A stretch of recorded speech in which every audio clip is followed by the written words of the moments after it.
Hello. Good evening everyone. Another day, another cake. Ato lang i-post ang atong video ani aron ma-delete na ni siya sa gallery.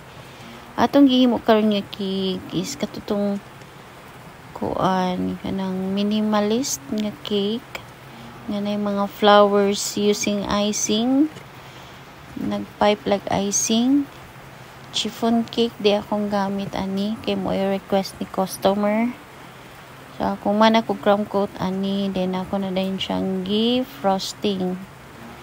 Ang color sa cake is medyo gray ang color. Tapos ang iyang mga flowers is pink. Dayon na ay mga details nga na mga stem.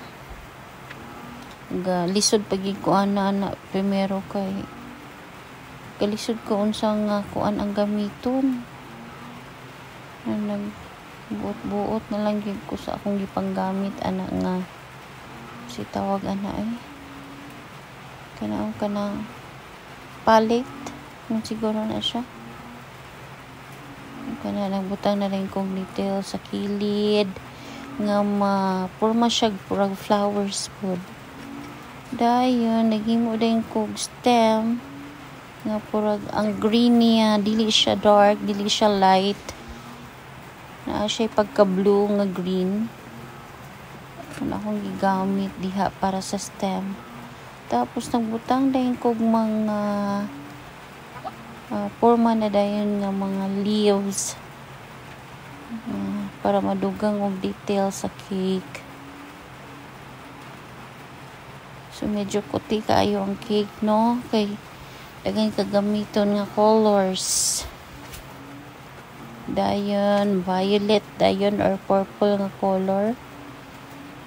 Ako na po siyang iporma og flower. Para mag-add siya add siya og details gamay sa cake para mo gwapa. Ang cake ang nag-order di ani kay taga Kampuan.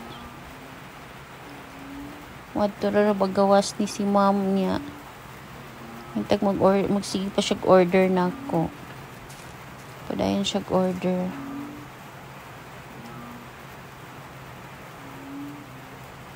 Unsa pa nang details ako lang dayong gigamitan og knife palette man siguro ang tawag ana, di ko sure.